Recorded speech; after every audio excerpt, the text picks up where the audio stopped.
Everyone, this is Jason Matthias. Welcome to our September 3rd Labor Day edition of the Food Leaders Series.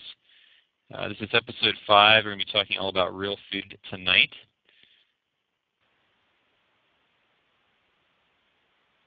A little bit about myself.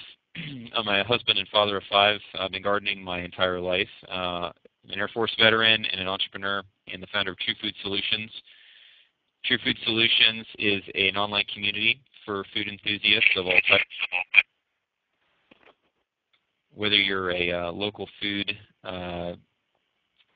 connoisseur or a homesteader or a gardener, just into nutrition and healthy eating, there's something for you on the site. It's really a venue for people to ask questions and share what they're doing to help others learn, and we want to grow ideas together. So tonight we're happy to welcome Renee DeGroot, who is our leader for this week.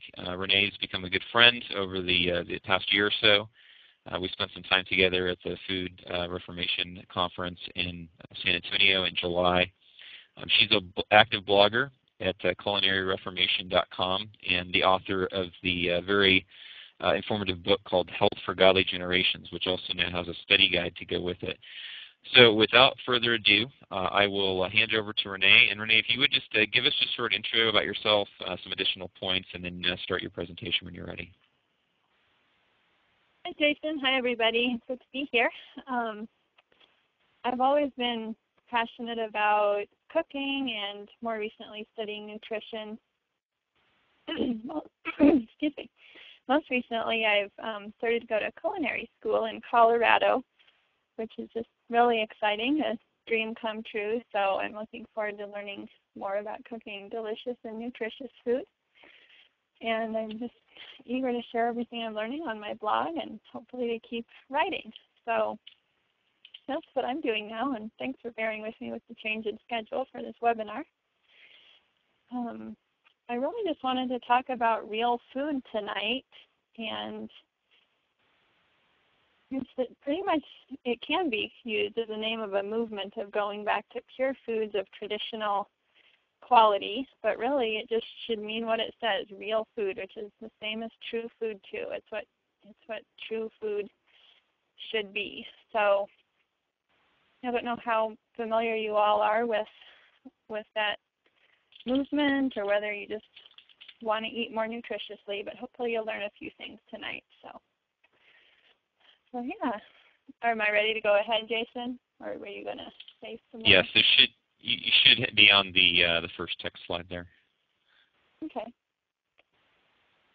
So basically, in real food, what we want to do is try to preserve nutrients.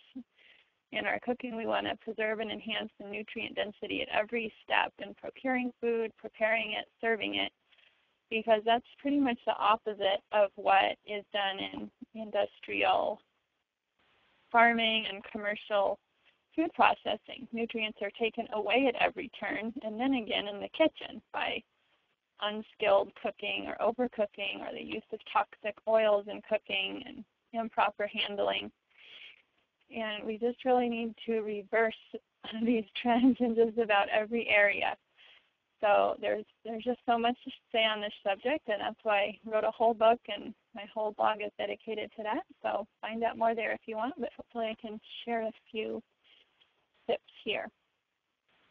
So the basis of everything I'm going to be talking about is that nutrients have to come from somewhere in our food. They're not created out of thin air. So if the soil that plants are in, or the feed that animals are fed, doesn't have very many nutrients in it, there won't be any nutrients in the end product, and then there won't be any nutrients that we're receiving from the food either. There's some sustenance, there's still carbohydrates and protein, but there's not a lot of other real nutrients, and whatever nutrients are there are not of very good quality. And we're noticing the repercussions of that in just about every area with our deteriorating health in this country. So now is the time to get back to healthier food. I want to start by talking about meat. You could, The characteristics of supermarket meat are just awful, awful, basically all the way through the process. It might look the same as good meat, but there's a whole story behind it that is just despicable, really. The conditions that cattle especially are raised in are filthy. Their feed is high starch, high sugar, and usually genetically modified. It's usually grain, which cattle aren't designed to eat so much of. It causes tumors in them and makes them very unhealthy. They're usually slaughtered right before they would have died naturally. They're given hormones and antibiotics, and the workers for feedlots and slaughterhouses have some of the worst conditions imaginable of any job there is. So it could be argued that that's very unethical to be supporting those kind of conditions with our purchases. Meat is not only nameless, faceless, and tasteless when we get it, but it's often given glue to hold the pieces together to make bigger steaks out of small pieces. It's injected with carbon monoxide to keep the meat red in the showcases. And that's not even mentioning what is done when it's processed into meat like sausages or a pound of ground hamburger that could come from dozens of different cows. So conventional meat is very harmful. We shouldn't be eating it. This is why many people are against meat consumption, but why not be for farming instead that preserves the heritage of good farming? So that's what we're for here. We think there's definitely a way to support good things as well as eating meat. And I think it's well worth doing. So there's some characteristics of grass-fed meat that are completely opposite, as we said, about or from supermarket meat. Meat is such a good thing to eat because it's very easy to prepare. It's filling and nourishing. There's no anti-nutrients that need extra preparation, where if you study more about real foods, some grains can be soaked, and there's some different things that need to be done to different foods, but meat can just be cooked, and it's perfectly ready to eat. In good grass-fed meat, there's good quality polyunsaturated fat that's high in omega-3s. We need an equal amount of omega-3 and omega-6 fatty acids, and conventional meat has a very high proportion of omega-6 fatty acids, which are inflammatory. And omega-3 fatty acids are anti-inflammatory. So the fat profile in good meat is very, very nutritious and very necessary to have. When the cows are feeding on good grass, all the good nutrients and elements of grass, the green food that's so nutritious for us to eat, also transfers to meat. So we get the benefits of green food when cattle are eating meat as well.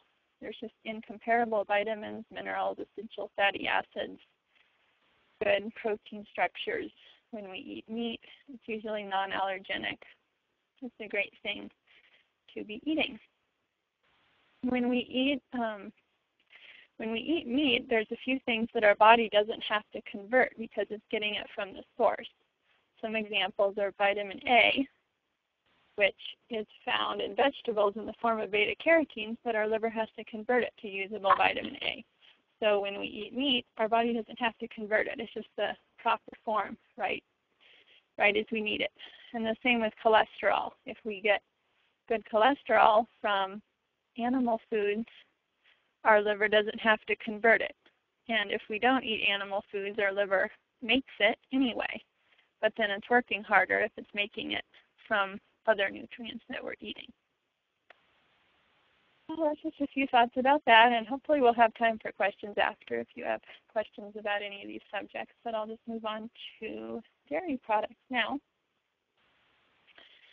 So raw cow's milk is the best, but I usually don't expect this of people since I don't even have a source myself at this point for raw milk. But raw milk is very nutritious. All the enzymes and good bacteria are present still in it to help in digestion. as pasteurized milk is extremely hard to digest, and you don't want anything to do with the conditions that conventional dairy cows are raised in. Similar to the feedlot cows, there's filthy and injected with hormones and fed unhealthy food, and there's just nothing in the whole process that adds nutrients. Buying organic milk is very important. So even if you don't have raw milk, you have to be buying organic milk and all dairy products organic. It's very, very important. An alternative, if you can't find raw milk, is to only eat cultured dairy products so that the good bacteria is added back in by the culturing. We really need good sources of good bacteria to replenish the bacteria in our gut, because a lot of the foods in our diet deplete bacteria. They draw from our bacteria and nutrient stores to be digested. So if we eat food with all the nutrients and all the good bacteria in it, our body doesn't have to work as hard, and it stays healthy longer. Sheep and goat's milk are good alternatives. They're most similar to human mother's milk, and they're the easiest to digest. And sheep and goat's milk cheeses are even more available than the milk.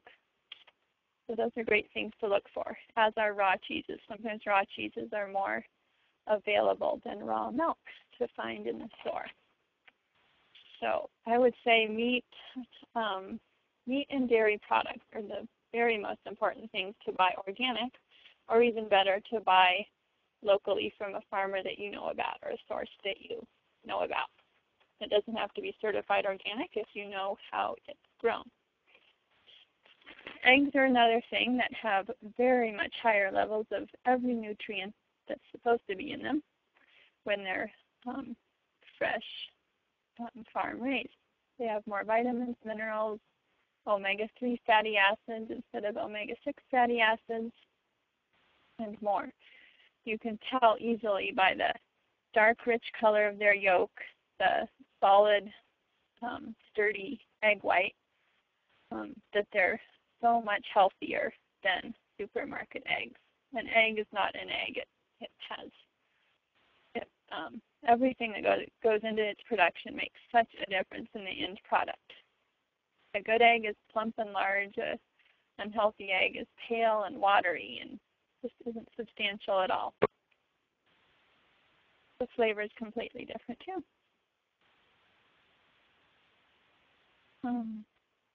So if animal foods, here's a point that some, I just want to share this. If animal foods are raised in the conventional way, which leaves them vastly depleted of nutrients and rife with chemical toxins, you'll certainly need a lot of fresh produce to maintain your health. That's why a lot of people are saying we need a lot of fresh produce and stop eating animal foods and all of this. And it's great to eat a lot of fresh produce. I'll be talking about that next. However, if you eat the right kinds of animal foods, meat, milk, eggs, and butter that are rich in nutrients from feeding on nutrient-rich pastures and feed, then you are acquiring many nutrients from the nutrients that the animals ate and converted into meat, milk, and eggs. And that's why we want to try to preserve nutrients at every possible step and to eat the most nutrient-dense foods, because then we don't need to be afraid of eating meat, milk, and eggs. We'll want to eat them. They will be some of the most healthiest things we can possibly eat. So just don't be afraid of animal foods, but you have to get them from very good sources. Otherwise, it's true, they are unhealthy. All right. Vegetables and fruits. As you have on your slide, fresh, raw, steamed or roasted, cultured, fermented, and juiced or smoothies. I'll try to cover those points. Are there any questions yet about meat and dairy? I can answer more later, but if anyone wanted to say anything before I keep going.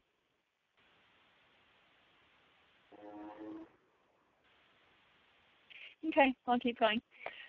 So vegetables and fruits, I think they should be eaten in that order or emphasized in that order. Sometimes we hear it said fruits and vegetables, but vegetables are very very nutritious. It's probably better to eat more vegetables than more fruits.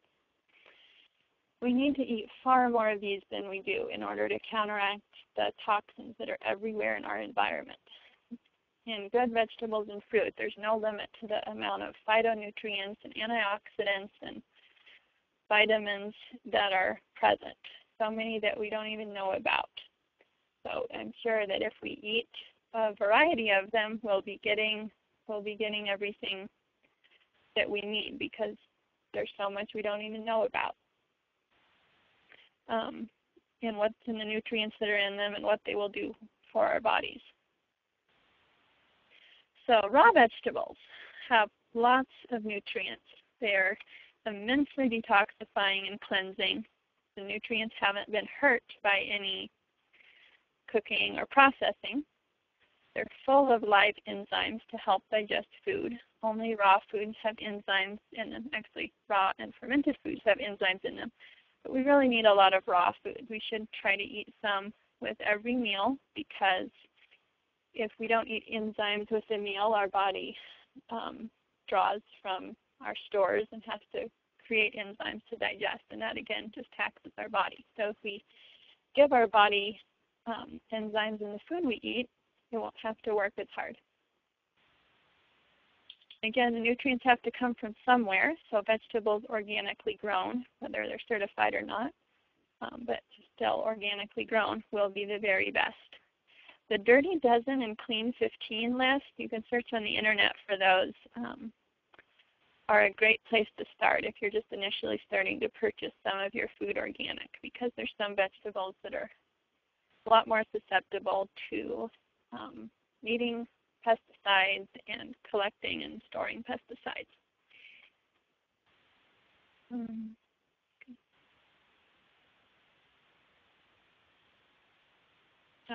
Raw foods have a lot of nutrients in them, and yet cooked vegetables too, they're great. They're very healthful. They make some nutrients more available actually by cooking.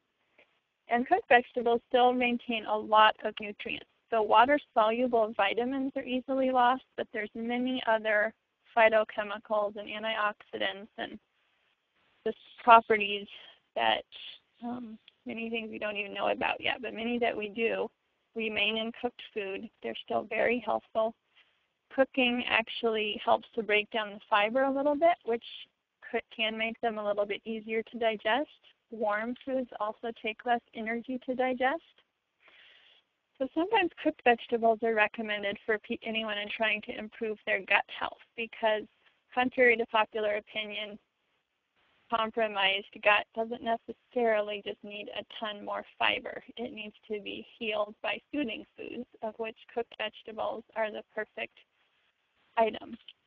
So for a really strong digestive system, raw foods may be best and great, but for a compromised digestion, I would suggest incorporating both, but probably starting on cooked vegetables, and then adding in raw foods slowly as you see how you feel.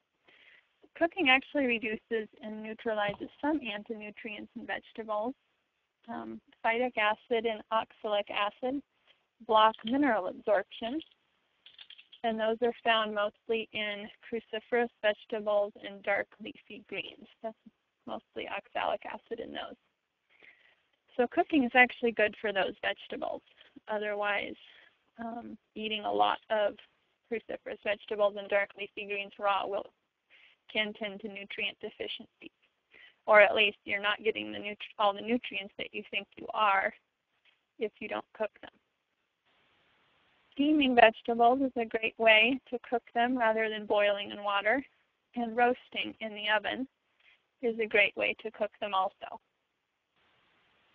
And always eat cooked vegetables with plenty of butter, because eating vegetables with fat helps the assimilation of the fat-soluble vitamins, where if you don't eat vegetables with fat, with either butter or olive oil, those vitamins will pass right through you. They won't do you any good. They won't be assimilated at all, even though they're supposed to be in the vegetables, and they are, but your body can't use them unless you eat them with fat. So cultured vegetables are another kind that are becoming more popular. Most traditional cultures had their favorite kind. Culturing is fermenting with lactic acid and can be called lactofermentation.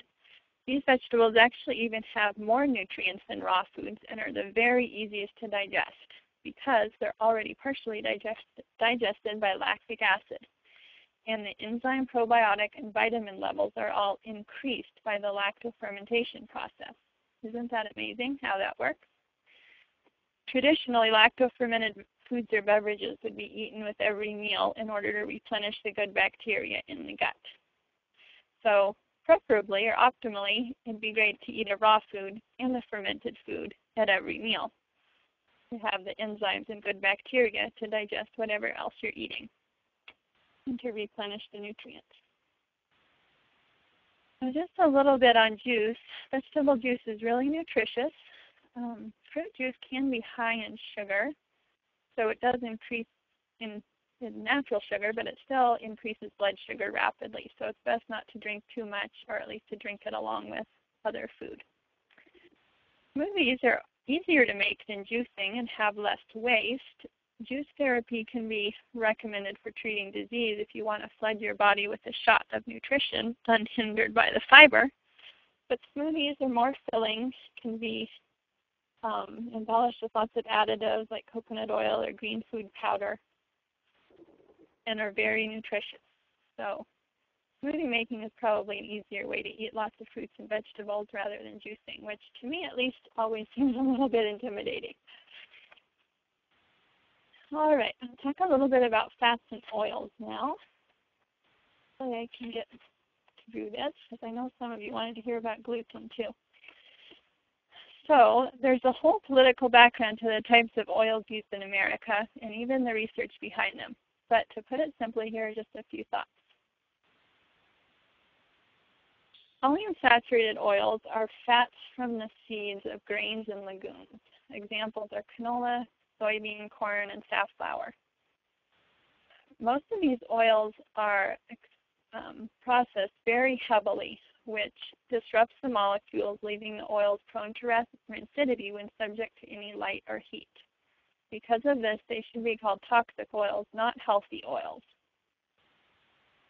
Hydrogenation, which is done to some of these oils, or even partial hydrogenation, makes the oils so they won't turn rancid, but it changes the molecular structure, so they're still toxic to your body. They're not good for your cardiovascular health, and they're very inflammatory.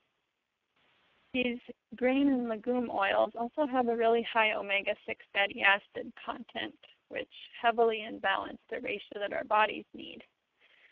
These are the kind of oils used commercially in just about all food processing and are often from genetically modified crops. There's a big campaign going on now against trans fats, or the plant oils that are made into solids. Certainly those are good to avoid, but so are most polyunsaturated fats anyway, whether they're hydrogenated or not. It's still really controversial, and there's a few that people talk about, like grapeseed oil, that might be better, but either way you have to be very, very careful about preserving it in a dark and cool place, not allowing it to oxidize from heat or light, and not heating it at high heat when you're using it. I'm still studying some of this too, so I want to learn more about all of this myself, so I'm still probably coming to some more conclusions about that. Monounsaturated oils are more healthy on the scale and more stable, but still not a good kind for heating with, or not heating on high heat at least. Olive oil is wonderful. Make sure it's 100% olive oil from Italy, preferably the extra virgin grade. There's been some research lately that said a lot of the things called olive oil in the stores isn't even pure olive oil, so you have to look very carefully at the labels. Other nut oils are very helpful too: avocado, walnut, sesame, flaxseed, etc. These all have high omega-3 contents, which are very anti-inflammatory.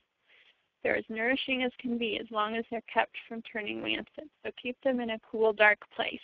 olive oil is even becoming more readily available in opaque, like metal containers, which is great. And it can even be stored in the fridge if possible, though it will get slightly thick. Monounsaturated fats are basically the good fats that everyone agrees on. Those who don't like saturated fats and those who do.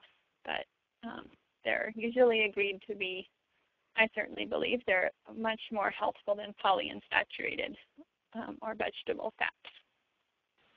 So the nut fats are better than vegetable or grain oils. Saturated fats can be called the villain of the medical and agricultural industries, but they're the star of traditional diets. They come from animal fats, butter, tallow, and lard are good examples, and from tropical oil, coconut and palm trees. Anyone into so-called real food agrees that saturated fats are excellent to eat. The Wisdom of Traditional People group shows us this. They ate unrefined natural foods. They ate saturated fats, most of them, and they were very helpful.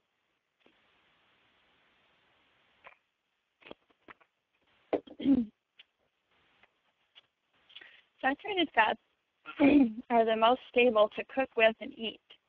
They don't go rancid. They used to be used prevalently before the politicization of oils and fast food.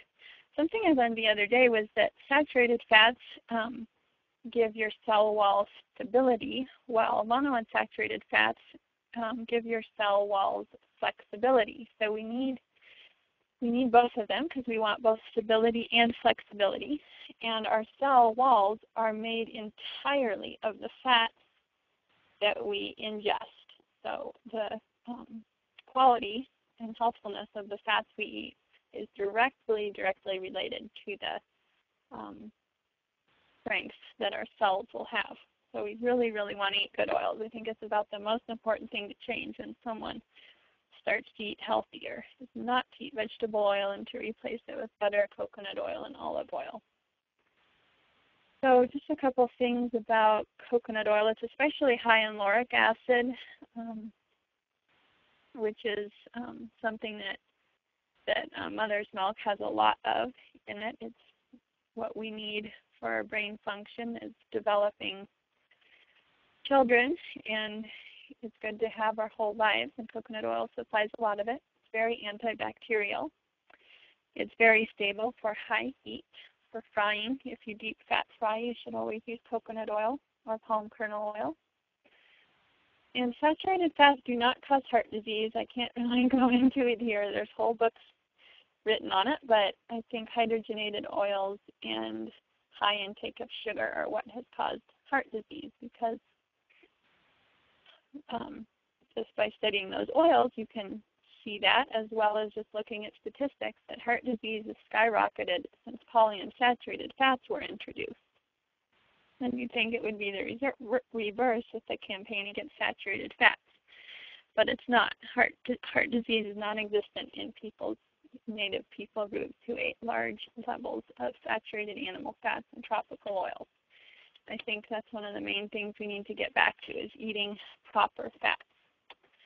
They're anti-inflammatory, they help depression, they help the brain and nervous system to function well. They just help for basically everything. Fish oils are one of the best supplements ever. Extremely high in essential fatty acids and fat-soluble vitamins. It's the best supplement to take every single day. Cod liver oil is a traditional food and supplement, but it's still often highly processed. So many people are recommending the alternative of fermented cod liver oil, which is even more nutrient dense, though a little less tasty. Well, that's all I was going to say about fats and oils. Try to discuss grains and seeds here. How am I doing on time? Let's see. Okay. Grains and seeds are another subject with a lot of controversy. I was just in my culinary school chemistry classes, and the teacher said about fats that it's controversial, and she said about protein that it can be controversial, but that carbohydrates weren't quite as controversial. But some of the things I've been reading are still very controversial. So I'm still coming to some conclusions about this too, but I've had a lot of conclusions already, so I'll try to share a few of them with you. Sprouting and soaking grain is a practice that's becoming more prevalent because all grains and seeds have phytic acid, an enzyme inhibitor that prevents the absorption of nutrients, primarily minerals like zinc and iron. So soaking grains and seeds in water first with an acid medium overnight before cooking neutralizes the enzyme inhibitors. I just learned in cooking school too that if you soak something overnight out on the counter without the acid medium in it, it's not sanitary. Bacteria can grow. So don't just soak oatmeal in plain water because it invites bacterial growth and it's not safe to leave it overnight. Where if you do put yogurt or whey or something in with, say, oatmeal when you're soaking it, bacteria won't grow. So it's just really amazing how it, doing this little step handles so many different things at once. It stops bacterial growth. It breaks down the phytic acid, makes it easier to digest. It makes it taste really nice once you get used to the taste. So it's great to soak all whole grains before cooking them. A sourdough type starter seems to be the best way to make soaked risen breads. I've read a lot of different things about soaking grains first. Just a second, please don't come in. I've read a lot of different things about soaking grains and dehydrating them and grinding them into flour. And all of those things seem very cumbersome. But making a natural starter and making yeast bread, which rises pasteurized for about 24 hours, baking it is very simple, and a good resource for learning how to do that is the Vintage Remedies Guide to Bread. There's a link to Vintage Remedies on my blog, or you can look up vintageremedies.com. And I think I like their perspective the best from what I've found so far. So you might want to check that out. As far as soaking whole grains, there's some debate over the true traditionalness of it, but I think we should be seeking to maximize the nutrients as much as possible in our age of depleted foods, when even the grains have a lot less nutrition than they used to. So I think we really want to get all the nutrition we can out of them, and soaking them is a great way to do it. Soaking flour for quick breads is fairly easy, like if you want to make biscuits or banana bread. It just takes a bit of planning and a few adjustments to recipes, but most recipes work that way with a little practice. You're probably wondering what I mean by whole or not. So what I mean by that is that some real food leaders have felt that we should stop eating grains altogether due to their nutrient inhibiting issues, and because the nutrients that are in grain are all available elsewhere. I know that's confusing, and some people suggest it for long term or just for short term. I personally think it can be really helpful for short term, but I don't think it's traditional or necessary at all for the long term, because I think we should be able to eat all food groups that God created. I don't know if you might have come across this, but some writers, like in the book Cure Tooth Decay, Fiber Menace, believe that eating white flour is almost better than eating whole grain flour that has not been soaked, because there's a lot of nutrient inhibitors in the bran of whole grain flour, and those nutrient inhibitors are not present in the white flour. So it seems to go against everything we've heard about eating whole grains, but I think there is some truth to it. Partially because I found myself a lot more sensitive to unsoaked whole grains than to white flour, which is really strange, I know, but a lot of people have said that, and I think there's some truth to it. So I'm still weighing research on that and observing the effects of those different things on different people. But just a couple things to think about, that whole grains might not be all they're cracked up to be. So they might need to be reduced or soaked or something else in order to support our health in the best way. So gluten and starch. There sure is an enormous movement going gluten-free. I have a long blog article about this if you're wanting to see what I'm talking about here. It's called, what's it called? Gluten, Not What You Think. I think that's what it's called. So gluten is a protein found in some grains, wheat, rye, and barley primarily. So the proteins are what people become allergic to in any given food, and then that food becomes an allergen to us. So is the answer just to stay away from gluten for the rest of your life? Well, that's not all. Or maybe you won't even have to do that. It's believed that allergies are caused by a, quote, leaky gut, where disaccharides, double molecule sugars and starches, pass through the gut wall undigested. If you heal the gut by completely avoiding disaccharides for a time, months or even a couple of years, there should no longer be intolerance because you won't have a leaky gut anymore. The gut and psychology syndrome or GAPS diet and the specific carbohydrate diet both facilitate this healing by adding in as many foods as possible, many healing foods as possible. Bone broth, saturated fats, and lacto-fermented foods. It does really work. These aren't diets in the sense of trying to lose weight or trying to avoid certain food groups to trick your body into doing something specific. They're a diet that does the most fundamental thing of healing the gut, because the health of the gut is the basis of the whole body health. And if you're only getting benefits from what you're assimilating and really digesting. People say you are what you eat. Well, more specifically, you are what you digest. And if a lot of the nutrients are leaking through, you're not getting them. So healing the gut and going on a protocol of eating the foods you need to heal it, if anything like that is necessary, is the best way to heal the whole body and make yourself more able to eat all the different food groups. By the way, celiac disease is different from gluten intolerance, and in my understanding, celiac patients are missing the means that gluten can be digested at all. So their sensitivity to gluten is basically permanent, though it would probably be greatly aided by trying to heal the gut as much as possible. But that's a little bit different, and some people use gluten intolerance and celiac interchangeably, but they're very, very different, because gluten intolerance can be successfully healed. And it should be said, gluten is still not the healthiest thing to eat, so it's still okay to stay away from it as much as possible.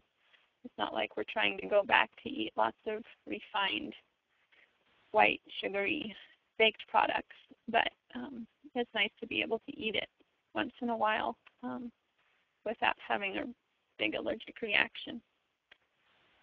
So why do you think so many people are gluten sensitive all of a sudden? Some things I've thought about is that wheat has been refined more than ever before. It's bred to contain more gluten than ever before. We eat it as more of a staple than ever before, and it's prepared in previously unprecedented ways, such as with commercial baker's yeast, with hydrogenated oils, with lots of sugar. So there's all these things happening to it that are not historic at all. Wheat is combined with things we shouldn't be eating at all, like hydrogenated oil, and people are finally reacting in droves.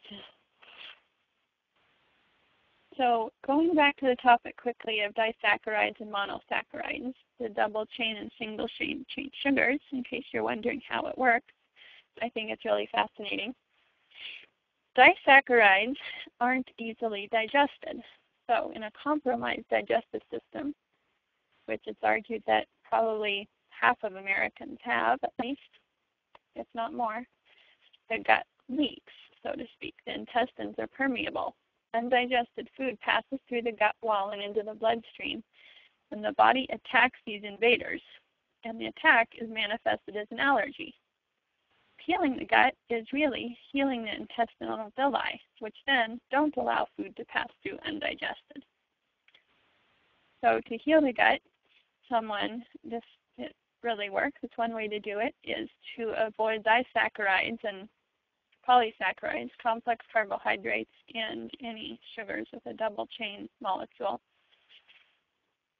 To avoid disaccharides, and you can eat monosaccharides. Monosaccharides are the single molecule sugars that are easily digested and don't cause the reaction of a leaky gut. So a healing protocol incorporates monosaccharides and eliminates disaccharides from the diet. To find out more about what they each are, you can get the GAPS or Specific Carbohydrate Diet book, which tells you all about how to do it. And I've just seen it being really successful with a lot of people. I think it's one of the best diets there is, if it should be called a diet, because it kind of gives the wrong connotation, but it's a great healing protocol. So basically, monosaccharides are sugars in the form of glucose, fructose, and galactose from non-starchy vegetables, fruit, and lacto-fermented foods, and honey. Disaccharides are sugars in the form of sucrose, lactose, and maltose from refined sugar, uncultured or only slightly cultured milk, and all grains, and most other kinds of sugar. So this can sound complicated, but it's a really helpful protocol, very soothing and balancing to the system. I think it's the best way to counteract the effects of our long dependence on wheat flour, vegetable oils, and sugar in our diet, because we're all very much reacting in a lot of ways. Yes, the grain-free and sugar-free aspect is very similar to the so-called paleo diet, which many people are realizing great benefits from. Ignoring the philosophy that the paleo diet is based on, I still think it's a very healing diet that's helpful to follow for a duration of time. I don't think it's necessary to avoid grains totally, because I think there's something that God gave that we should eat, but there's a reason why we're so intolerant of them now, so getting off of them from a time can really help. So with all these things, I can't tell you how you will need to eat grain. It depends on your constitution, your metabolism, and your digestive health. Go with that grains for a while and see if you feel better, or experiment with a healthy gluten-free diet and a sugar-free diet and see if you feel better. None of us really need a lot of refined carbohydrates, so reducing those amounts would probably help most anyone. Start to eat more vegetables and legumes and grass-fed meats instead of lots and lots of grains. All right.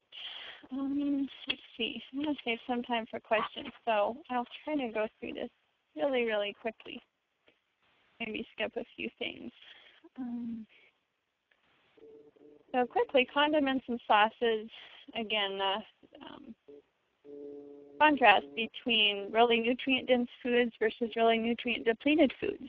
Condiments used to be the most nutritious part of a meal. They were lacto-fermented, full of nice spices and enzymes, but now they're usually full of sugar and toxins and artificial ingredients.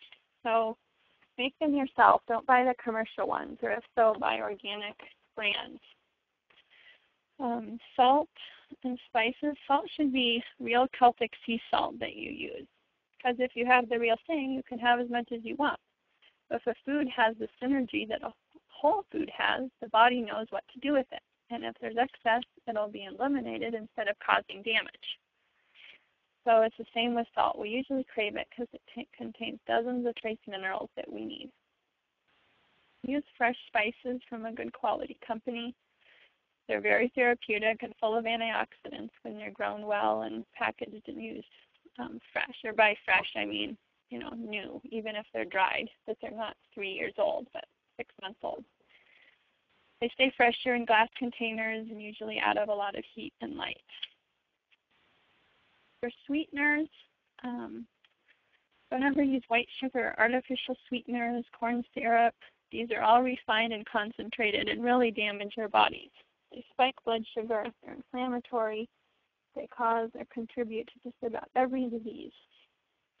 At the very least, choose evaporated cane juice crystals over white sugar, where at least the nutrients from sugar cane will be present. But more wholesome sweeteners include raw honey and pure maple syrup. There are a lot of other syrups marketed that are from different plants, like agave or brown rice syrup, but I still think honey and maple syrup are far better. And another one I heard of recently is fruit syrup, sold by Wax Orchards. It sounds like a good option to me, but I haven't tried it yet. Unlike condiments, beverages used to be nutrient-dense too, lacto-fermented, full of spices and fruit and vegetables. Now they're the total opposite, toxic liabilities to your health. So again, make beverages from real food ingredients. Make them yourself, and if you buy them, look at the ingredients. The best beverages are lacto-fermented drinks, herbal tea infusions, fresh vegetable juice, and lots of water. Coffee deserves a brief mention, though it's a vast topic. Personally, I don't think it's health-promoting wise or necessary. I think proper amounts of sleep and proper nutrition can make great strides toward energy and alertness, other than possible occasional times for the use of caffeine when more sleep isn't possible. But that's just my opinion, and I haven't done all the research on it yet either. There are alternatives to coffee for people who just like the flavor of it. Cafe Cebada, C-E-B-A-D-A, is one I'm familiar with, and I've heard good things about it. It's made of roasted barley, and both taste pretty similar to coffee without the caffeine in it or the processing. Just briefly on growing and purchasing food. It's a great idea to garden, to preserve some food yourself.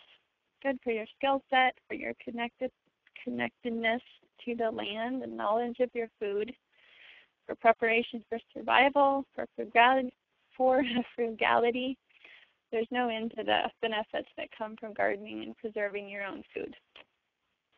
Food is one of our most basic needs and one of our most basic joys, and being connected to it gives us even more joy and this knowledge about what we're doing and how we're sustaining ourselves and how God sustains us with the food that He provides.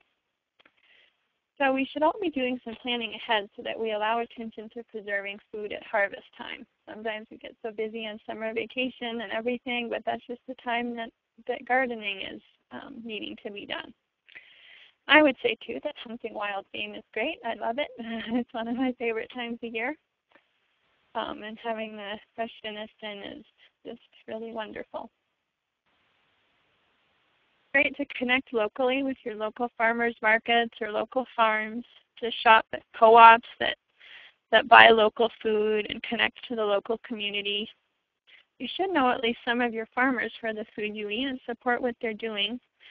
We all want to support smaller businesses and not the industrial food system, even when we buy organic food. As I say, buying certified organic food might help your health a little bit better, which is great, but it doesn't necessarily help to change the whole food system a lot. And buying healthy food locally is just wonderful in every single way. So that's the very most beneficial thing to do for any food that you're not growing yourself. You should at least try to buy it locally. And if not locally, buy it organic. Great to eat seasonally. It's pretty hard in Montana where I live, so I'm not the prime example for this because we're under snow 8 months of the year. We can't eat fresh vegetables all the time. That's another reason not to only want to eat fresh vegetables, because eating fresh vegetables in the middle of winter isn't necessarily the best economically, or just with the rhythm that your body has of eating different foods at different times of the year. So it's fine to eat more preserved foods in the winter. But eating with the seasons is great, and if you do, you will be eating more preserved foods in the winter, and then in the spring, summer, fall, you'll be eating the fruits and vegetables that are in season. They taste the best, they're the most nutritious, they don't need to be transported as far. It's just a great way to support health and support a good food economy. I think frozen food frozen food preserved at the source and at the time of harvest probably even rivals the nutrients in, quote, fresh food that's picked unripe and shipped across the country anyway. So I would almost rather buy frozen food that was frozen in season than fresh food that's not in season.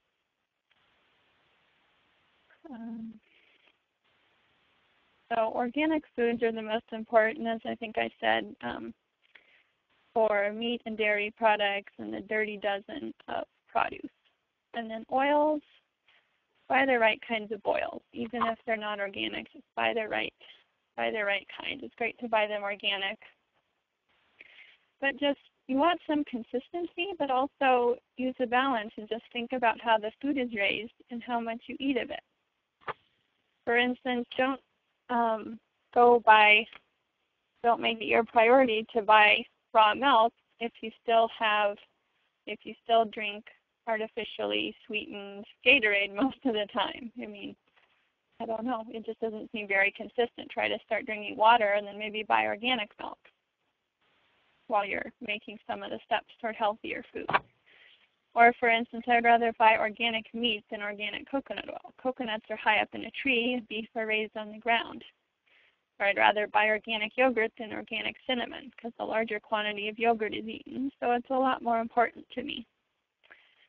So that's just a few things about organic food, and that's pretty much all I had to say right now. So, and again, more in-depth posts about many of these things: meat, vegetables, gluten, oils, kitchen sanitation. Lots of these things are on my blog, culinaryreformation.com.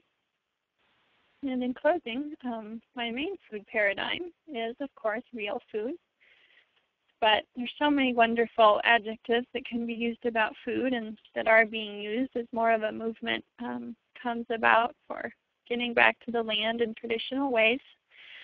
So I like to say I want to eat real, whole, natural, traditional, ethical, nutrient-dense, flavorful foods from organic plants and clean animals, local and seasonal, fresh and handcrafted when possible.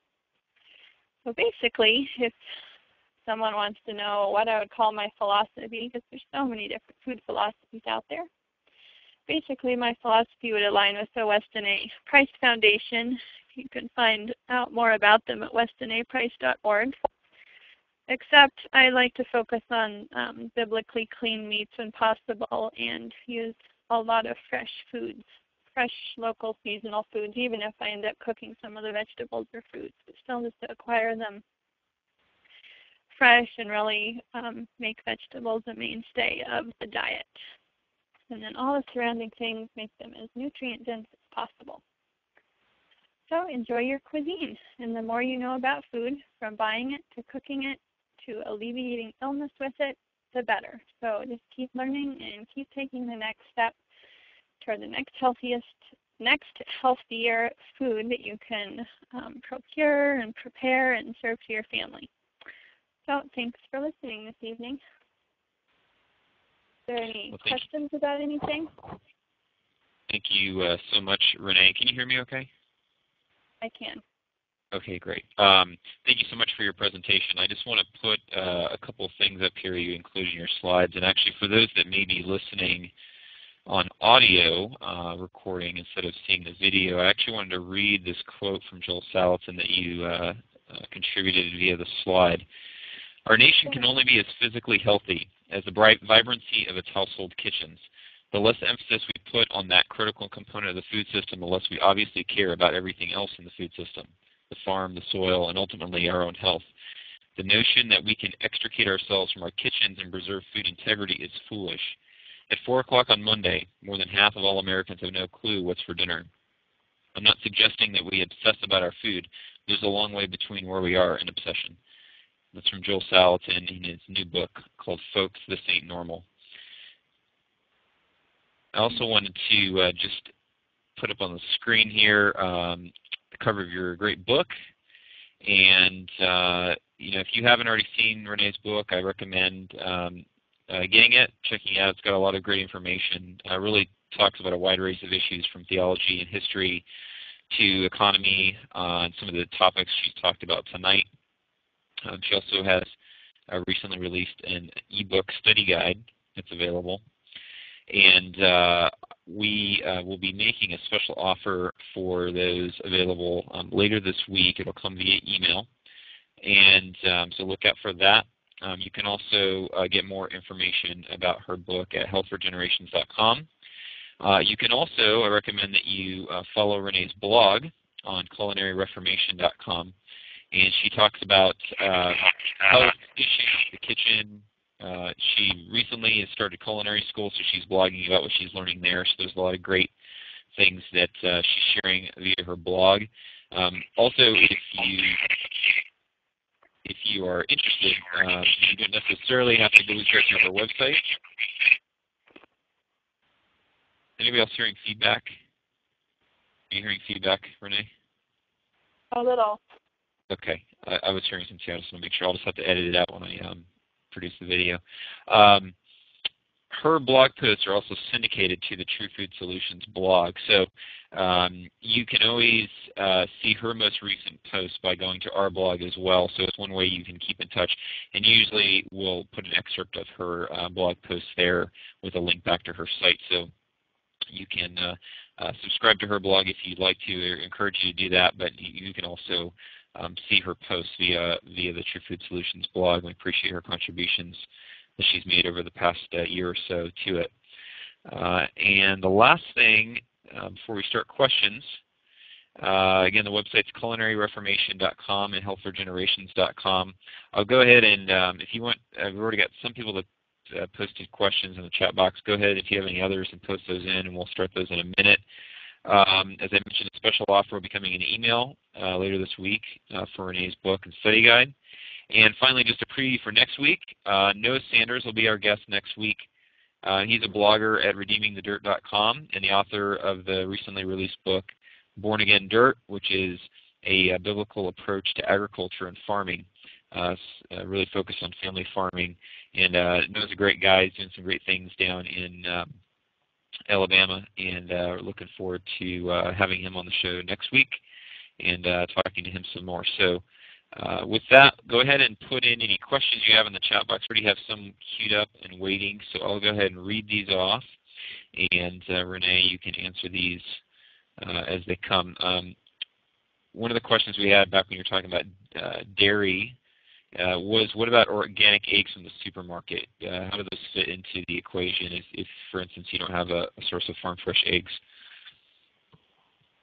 Yeah, they're still definitely better than the conventional eggs. They will have been given, hopefully, better feed. They'll have more of an omega-3 ratio. The yolks are a lot brighter than conventional eggs. So, yeah, they're great to get if you can't get anything else. And I've gotten them lots of times, too. A lot of times I've had to, because we don't have our own chickens right now. We should, for sure, because it's one of the best ways to get connected to your food. But if you still compare farm fresh eggs to organic eggs, farm fresh eggs will have a lot oranger yolk, a lot firmer white, and they're just a lot fresher, because sometimes organic eggs aren't even as available in the stores, so they're even coming from farther away, and they're still not very fresh. So there's just a couple things about them, but they're fine to buy. One thing I'll add is that organic eggs, even if they say cage-free on them, realize that the cage-free they're talking about is that they are not in a tiny little cage, usually beaked, and so they don't eat each other.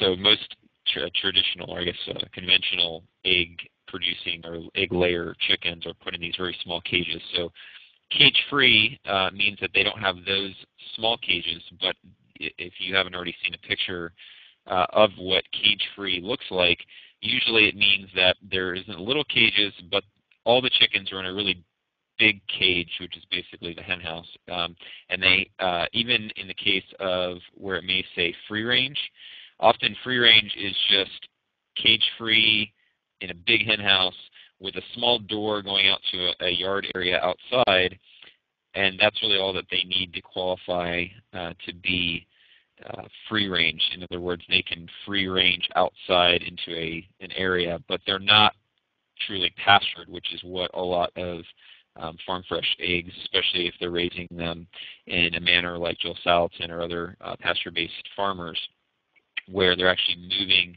the chickens to new patches of grass on a regular basis, so they have fresh grass and fresh bugs to feed on. Completely different effect that is gained in the quality of the eggs versus what is still factory farming, even if it says cage-free and or free range. So just it's good to do research on your own and see what those terms actually mean. And I would recommend, if you can, one of the things that's probably the most important to get locally if you can, and actually is often the easiest to get, is farm fresh eggs, just because of the fact that if you can get them from a place where the chickens are out in the sunlight, on open ground, and they can scratch and do the normal things that chickens do, you're going to usually have much better quality in your eggs. The other issue would be organic. If you can get organic feed, that's obviously better, but just know what the difference is as far as what the terms mean. You can end up paying $4 or $5 a dozen in the store for organic free range, but if you actually saw the way they were raised, you wouldn't necessarily like the fact you're paying that much for those growing conditions. Right, yeah, that's true. They're just supposed to have access to the outside. They're not necessarily there all the time. And it's the same with organic meat. They're supposed to have access to the outdoors, but that's different than 100% grass-fed meat, because organic is not 100% grass-fed at all. It's better, but it's right. It's not 100%. So, okay, should I answer this question? What's so special about Celtic salt? Well, typical table salt, James, is basically it's refined and reduced to sodium and chloride, and then iodine is added back in. And it's a lot of people would argue that it's basically toxic because of how it's refined, and the minerals aren't such that they're the most usable to your body at all, and they're so just refined and concentrated that they're more damaging than anything. And that's why there's such a campaign about eating less salt, less sodium, is because it can cause problems. But if you eat the unrefined salt, which Celtic Sea Salt is usually harvested from around Scandinavia and the British Isles and the coast of France, in the cold waters, and they'll go into their salt flats that they harvest this dark salt out of, and it's just really high, really high in trace minerals. And again, it's more of a whole food. It's real and whole, so it has all this synergy of the whole food. Your body knows what to do with it. All the elements in it work together with your body and with other foods, and they don't cause really harsh effect or reaction in your body, because it's all completely natural. It's synergistic. Everything in it works together. So I think it's quite a bit better to eat Celtic sea salt. Celtic, I think that the kinds that I've seen that have darker flecks in them are called Celtic salt, and that tastes the best to me, but there's other salt that's called sea salt. It's also not very refined, but it's still pure white, and it still tastes a little bit harsher and more bitter to me than Celtic salt. But I think anything called sea salt is supposed to be better than white table salt or iodized table salt. Renee, we had a related. I'm sorry. If you eat fish and seafood and such, you won't need the extra iodine, and it's not the most usable iodine anyway in iodized table salt, so you don't have to worry about not getting iodine from it if you're eating other kind of salt instead. That was the related question I was going to ask about. Was somebody asked about iodine if they're eating sea salt. Other than seafood, what other good sources of iodine can you recommend? Sea vegetables, seaweed. I just learned this week about buying kombu. It's a dehydrated seaweed, and cooking it whenever you cook grains or beans, putting a piece of it in your cooking water, and all the trace minerals and the iodine will come into your vegetables, and then you can eat the rehydrated kombu or seaweed also. So that's one way, is to eat more of those. So I really want to start eating more sea vegetables, seaweed. Is that kombu spelled with a K? Do you know how it's spelled? It's sold in a little bag. It's dehydrated. It's sold in a little bag. It's not refrigerated. It's just dehydrated, kind of like dried fruit, sold in a little plastic bag. Okay.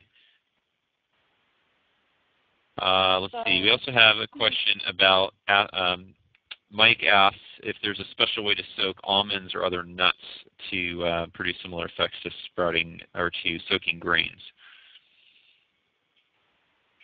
I'm sorry, could you repeat that? I was trying to read these questions and I didn't see that one. So. Yeah, there's some that are typed into a questions and answers section that I think only I can see, so that's where these are from. Okay. Mike asks, are there special ways to soak almonds or other nuts? Yeah, just to soak them in water and sea salt. The Nourishing Traditions book, the recipes in there are really excellent. They work really well. So you soak them for about 12 hours, and this week I learned that they should be soaked in the fridge instead. Unless I wonder if there's a lot of salt in it, if it would inhibit bacteria forming. So I need to check into that more. But soak several pounds of nuts in a big bowl in water and sea salt for about 12 hours. It varies per kind of nut, and then dehydrate it in a dehydrator, and it makes them nice and crispy, a lot easier to digest. If you eat them on an empty stomach, I know I can tell they're so much better in your stomach. And then the nutrient inhibitors are neutralized. So it's a very, very helpful to do with nuts. The only thing I haven't tried soaking is pumpkin seeds, so I need to try that. But otherwise, I usually try to soak all other nuts and grains when I'm at home. And you asked Mr. Robbo about GMO-free feed to seek out eggs with that. Yes, that's a great idea if you're buying them farm fresh. I don't always make sure to ask that, but that's a really great idea. And I think organic eggs are supposed to be fed GMO-free seeds, so at least you have that going for you if you're buying organic eggs. But if you buy farm fresh eggs, yes, that would be a good thing to ask. Yeah, it's in most cases, unless the farmer, whoever is raising the hens, is actually seeking out GMO-free or organic feed, it's almost guaranteed that it's going to have some GMO grain in it, either corn or soy, because about 80 to 90% of either of those crops are GMO. So that's a good question to ask. Often one of the hardest things to avoid actually is GMO in feed that either goes into meat or into eggs or dairy that you're acquiring locally. Another question is, do you recommend the ancient grains such as kamut, quinoa, and the like instead of modern hybrids or GMOs? What's your take on those type of grain alternatives? Yeah, I think kamut is really similar to wheat, so it would still have gluten in it as far as that goes. But yeah, I think those are, if they're coming from more, heritage seeds and ancient strains of their lineage, that they'll be more nutritious for sure. Someone did a study on corn, and I forget the statistics, but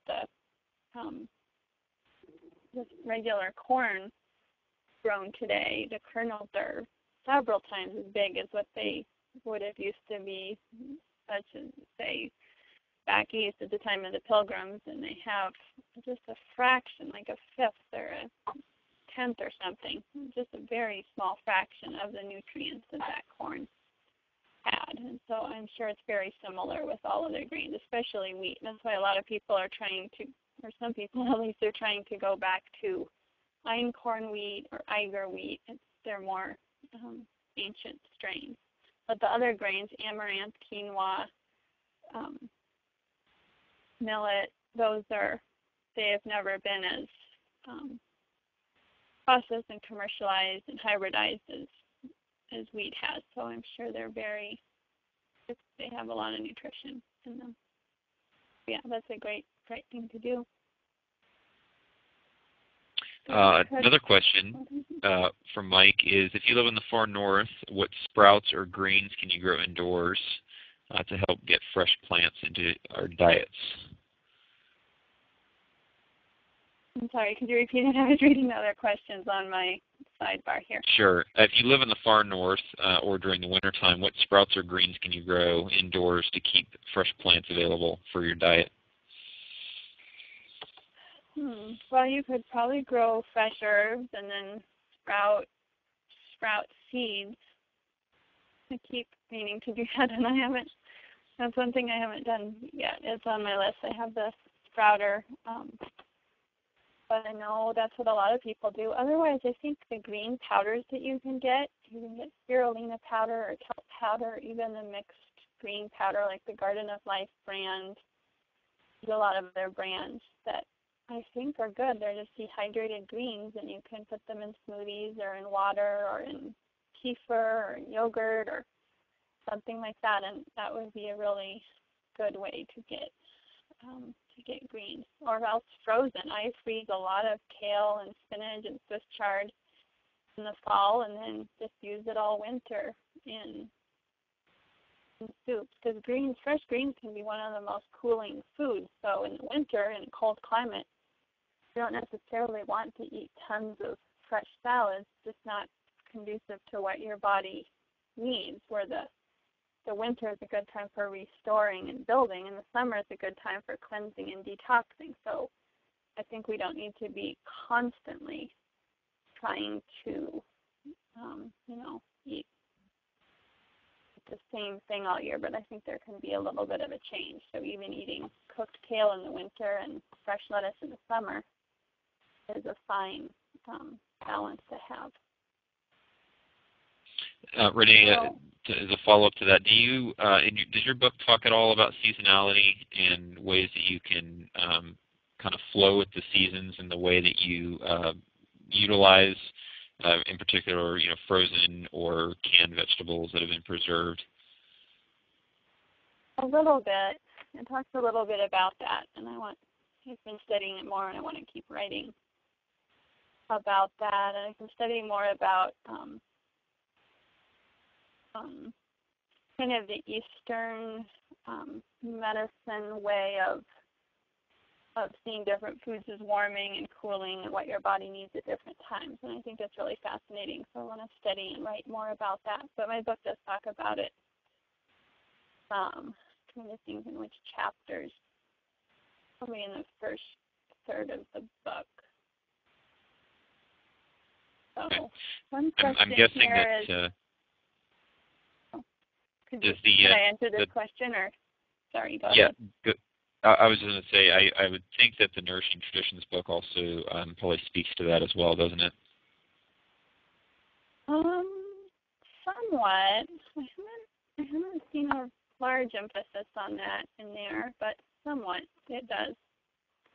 I answer this question because this is good. Audrey says, hi Audrey, if you're still here.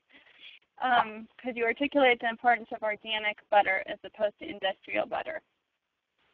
That's a really good question. I think we shouldn't be afraid of butter, even if it's not organic, because the saturated fat is still fine to eat.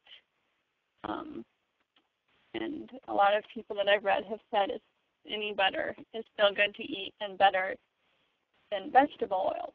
However, any toxins that are in cow's milk always collect in fat.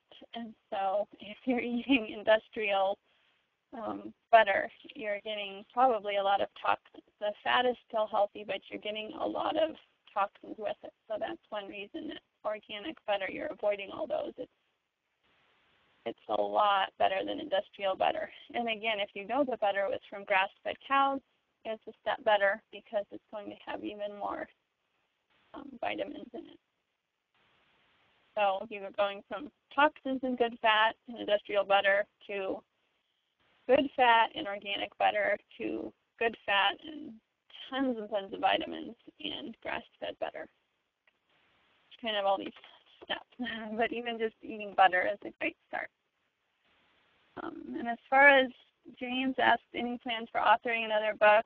Yeah, I do. It hasn't totally come together yet, and I'm not going to start on it until next year at least. But I do have some other plans in mind. And I don't know, I did email you a while back and mention that my book was available as an ebook. I had a study guide now, so I know you asked about that one. So thanks for your interest. One thing I'll add in about grass-fed butter, you can tell the difference because grass-fed butter is yellow, not off-white color like most butter you buy in the store. We recently have been getting grass-fed butter from an Amish source in Pennsylvania, and you can totally tell the difference, especially even from the same farm. You can tell the difference in the summer when they're getting fresh grass versus in the winter, early spring when they're not. You can tell the difference by the color. So it's in the flavor too. You haven't really had butter till you've had grass-fed butter. So another question is about raw almonds and nuts. And Rob asks, or says we haven't been able to find truly raw almonds from any source but ordering from the West Coast, and they recently found out that even raw nuts can still be pasteurized and labeled raw, and that those nuts won't sprout. What's your best source or recommendation for sources for truly raw nuts? Yeah, that's a good point. I've been hearing about that recently, that even not all almonds are supposed to be pasteurized to be sold, and because there are a lot of issues with raw food as far as the cleanliness, and I was just learning this week even too that people with a compromised immune system or digestive system, especially immune system, really want to watch how many raw foods they're eating, because there can easily be a lot of bacteria on them, and if your immune system is compromised, they're not necessarily the best thing to eat, where cooking can kill a lot of those things. But anyway, back to the source. I've gotten some from a grower we know in Northern California, but they've just had some off and on, so I don't know if they can really sell continually, if they have enough stock for that, and they don't have a website. But if someone emails me, I can ask them and see if they have any right now. My email is renee@healthforgenerations.com. So I don't have a lot of great sources. I like to use Azure Standard. I think they get their nuts from good sources. So yeah, I'm not completely a great resource on that, because I haven't like looked at all the sources to find the best reliable one. Thanks for the question. Rob, I would answer that question the way I answer a lot of questions relating to how to source foods, and ultimately sourcing foods is about trust. Most people have come to rely on the government to provide trust, but if you've done any research, you know that the FDA and the USDA are some of the least trustworthy agencies, and you really shouldn't put any trust into what they certify. Even USDA, or as Joel Salvin calls it, USDA organic labeling, the standards have largely been taken over by the large agribusiness interests, so they are routinely basically lowered. So that label or a certification is supposed to provide trust to you as a consumer. So the way to inject trust into your food sourcing outside of something like that is through relationships. So the best thing, this is why local food is so important. Go local, get to know your farmer. And something like almonds or nuts, it may be difficult because there may not be local sources. But if you can find something that's local or regional to you, you may not be able to know the farmer, but you might be able to use something like a regional cooperative, like As Your Standard, which is in the western U.S. There's others in the eastern U.S. you might be able to source through, or you may just even be able to work through local networking to find people that are sourcing locally and can end up being a way that you can get it. For instance, I was mentioning this grass-fed butter that we get is through one of these food co-ops that is sourcing a lot of it out of Pennsylvania, and they bring it down to Virginia. So you might be able to do something like that. But I would say that ultimately trust is the most important part of your sourcing methodology, in that it is what assures quality. If you can't do it yourself, try to find a method that helps to provide the trust that you need to provide the quality you need. So that's a good general approach to go about. I'll also add one follow-up that I was thinking about, this question of winter greens. I highly recommend sprouting if you can, or growing herbs and other types of compact plants inside. But I would also recommend some things we talked about in the last webinar with the Roberts brothers. We alluded a little bit to winter gardening, and something as simple as a cold frame you can use to grow lettuce in most places through the winter, especially if you give it a good head start. It won't necessarily grow a lot during the winter, but it'll grow slower, and as long as it gets enough sunshine, it'll still be taking in that solar energy and providing good nutrients. The other thing you can look at doing, even without a cold frame, in most places, all but the very coldest of climates, you can grow cold tolerant greens, things like kale, which can actually won't grow much when it's cold, but if you get them started in your fall garden, very often can survive the entire winter, including when they're covered with snow. So instead of having to freeze the vegetables in the fall harvest and put them in your freezer, you can just leave them in the garden and then pick them when you need them. So things like kale and other winter hardy vegetables are a good way to get those green leafy vegetables, and kale is actually one of the best, but actually have them kind of in a place that's not taking up extra space and using up extra energy like it would in your freezer. So that's another way that you can kind of, if you plan ahead, you can make those available to your family. And Mike Bravo, who's a farmer friend from Missouri, also mentions that collard greens can also be harvested in the snow all winter. And I actually remember that we did that last winter. We had collards and kale all through the winter, and although Virginia isn't as cold as some places in the north, we lived in the mountains, and it was pretty cold there with quite a bit of snow that we had on the plants, so they survived pretty well. So I recommend that you look into winter gardening methods. And actually, if you look at the webinar page for the webinar with the Roberts brothers, that you can only watch the recording of the webinar there. But below that, I also listed all the resources that they mentioned, and included in there are books about really the expert, or the kind of recognized expert in the area of winter gardening is a man named Elliot Coleman, who grows year-round, especially in the winter in Maine, using greenhouses and cold frames. So if you're interested in that, I'd recommend looking at that page and getting some of those resources that are referenced there. Yeah, I can look at that too. Do we have time for this other question here by Anita and Sylvia? Sure, I'll go ahead and hit those.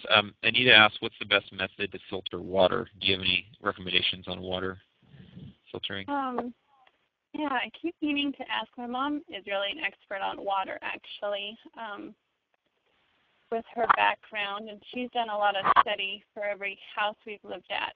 So I keep meaning to ask her, so I'll ask her about it. But I think the one we have in our house, and we have well water, is a Pelican. I think it's called Pelican. It's from someone in Idaho, and she had studied it and found that was the best one for a whole house filter, better than softening or reverse osmosis or all the different kinds there are. But as far as a sink, I understand that the Berkey filters are some of the best. that take out chlorine, and they're really efficient and functional. Also, it's a really good idea to have a chlorine filter in the shower so that you're not soaking in all of that and killing all your good bacteria and drying out your skin in the shower, because a lot of people will filter their sinks but not their showers, and I think a shower is really important to filter. But thanks for the reminder. I'll try to write a post on my blog about water filtration pretty soon. So I've been meaning to do that, so I'll try to get that done. Yeah, I've read many places that recommend the Berkey filter for several reasons. It's actually a really good choice. One is that I think it's a 7 filter. There's 7 individual filters, so it filters out all kinds of different bad stuff. And then it's also gravity fed, which is very important if you have like a power outage or something and you need to filter water. If your water filtration system is it needs water pressure to function, then it doesn't really help you. So if you do have a water filtration system that requires pressurization because it's hooked into your main water source or something like that, I highly recommend that you have some kind of emergency backup, like a hand pump water filter system or something like that, so that if you do have a power outage or some other kind of emergency, you're still able to filter water for consumption.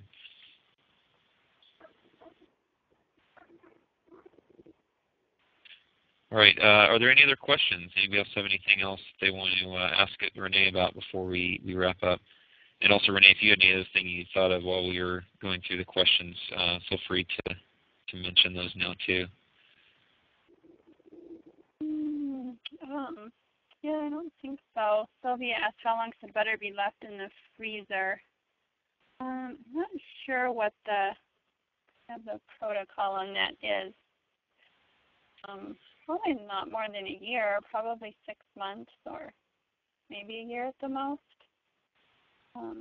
Yeah, I'm not completely sure. I'll have to look that up. I know I have it in a book for culinary school, but I don't. Yeah, I need to look that up. Any other questions? Great. Well, it sounds like that's it. Well, thank you so much, Renee, for your time and the wonderful presentation. We appreciate sharing all of your knowledge and experience that you've gained over the years in studying nutrition, especially the traditional forms, and what the Bible has to say about it, and also for just sharing your experiences with cooking. And now as you're in culinary school, I know you're learning more and more every day, and appreciate all you sharing on your blog. And I look forward to having you back sometime, maybe to do a more cooking-centric one. I know there's a lot of ladies up there probably very interested in that. So I hope you're taking lots of good pictures at culinary school, and you can share those with us via your blog and maybe in a future presentation. Yeah, thanks. I'd love to talk more about cooking. It's definitely more what I'm interested in, you can tell, and not so much the gardening aspect, though I love that, but it's definitely not my forte. So yeah, the cooking is great to talk about. It's really necessary, as Joel Salatin says. We need to get back to cooking as much as we need to get back to gardening in order to change this whole movement. Great. And just as a reminder, everyone, we will be sending out an email in the coming days with a special offer on Renee's book. So look for that. And I appreciate everybody coming out tonight and taking the time to spend the time here for Renee's presentation. Thank you so much. Thank you, everyone. Thanks, Jason. Thanks, Renee. Have a great night.